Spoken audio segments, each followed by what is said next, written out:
अध्यक्ष महोदय, मैं निवेदन करना चाहता हूं कि सरकार को यह निश्चय करना चाहिए कि इस बिल का सही उपयोग किया जाएगा।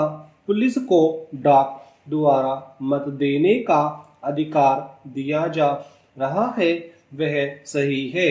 वह अधिकार इससे पहले ही दिया जाना चाहिए था, लेकिन आजकल चुनावों में जो गड़बड़ी होती है उसको दूर करने के लिए सरकार को मूल अधिनियम में संशोधन करना चाहिए। माननीय सदस्य ने अभी कहा कि इस बिल पर ज़्यादा वाद विवाद नहीं होना चाहिए, लेकिन हम विरोधी दल के लोग जानते हैं कि जूता कहाँ काटता है। अगर कांग्रेस पार्टी चुनाव से पहले गद्दी छोड़ दे और सरकार में न रहे, तब हम देखेंगे कि कांग्रेस को कितने वोट मिलते हैं। क्योंकि चुनाव के समय कांग्रेस पार्टी के हाथ में सरकार रहती है, इसलिए उसको इतने वोट मिल जाते हैं। मैंने मध्य प्रदेश में देखा है कि हमारे कुछ कर्मचारियों को आरोप लगाकर पकड़ लिया गया है। इस संबंध में न्यायाधीश का निर्णय वहां की विधानसभा में पढ़कर सुनाया गया है। पुलिस के वोट लेने के लिए ही यह बिल लाया गया है। हमें डर लगता है कि पुलिस पर दबाव डाला जाएगा।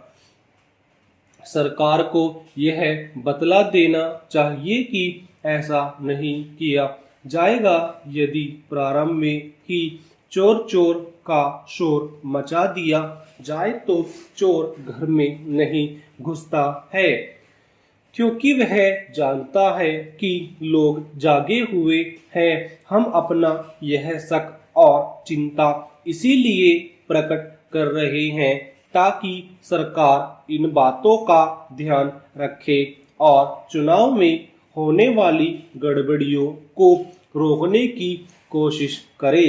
यह जो छोटा सा बिल लाया गया है, वह किसी विशेष मतलब से लाया गया है। जैसा कि विरोधी दल के अन्य मान्य सदस्यों ने कहा, यह बिल किसी विशेष पार्टी के हित के लिए नहीं लाया गया है। केवल अपने प्रदेश से बाहर काम करने वाले पुलिस के आदमियों को डाक द्वारा मत देने का अधिकार देने के लिए लाया गया है। मैं निवेदन करना चाहता हूं कि अभी देश में वे स्थितियां पैदा नहीं हुई हैं जिनमें वह अपने मत के अनुसार जिसको चाहे वोट दे सके। सदस्यों ने कहा है कि मध्य प्रदेश के लोग जो नागालैंड में हैं, बेशक उनको यह अधिकार देना चाहिए, लेकिन इसके साथ ही साथ यह भी कहा जाता है कि हमारे राज्य में पुलिस के लोग हैं। अध्यक्ष महोदय, मैं कहना चाहता हूं कि हर आदमी को यह अधिकार है कि जिसको वह चाहे डाक द्वारा मत भेज सके। ऐसा तो नहीं है कि सभी मत किसी एक अधिकारी के सामने ही इकट्ठा करके भेजे जाते हैं। जहां तक इस बिल का संबंध है वह ठीक है। वह प्रारंभ में ही आना चाहिए था और मैं इसका समर्थन करता हूं। मैं इस सदन के माननीय सदस्यों से भी निवेदन करता हूं कि इस बिल को पास कर दिया जाए। खेती में उन्नति न होने के कारण क्या है? उसका एक कारण यह है कि खेती से संबंधित जितने विभाग हैं उनमें आपस में समन्वय नहीं है। खेती के लिए अच्छी खाद की आवश्यकता है, पानी की आवश्यकता है, औजारों की आवश्यकता है और धन की आवश्यकता है। इन सारी चीजों के लिए अलग अलग विभाग हैं। मालूम ऐसा पड़ता है कि उनका आपस में कोई संबंध नहीं है। वे आपस में मिलकर कोई योजना नहीं बनाते जिससे खेती की आवश्यकताएं पूरी होती। इसलिए जब तक उनमें आपस में तालमेल नहीं होगा तब तक खेती की उन्नति नहीं हो सकती है। दूसरा कारण यह है कि योजना की बिल्कुल कमी है।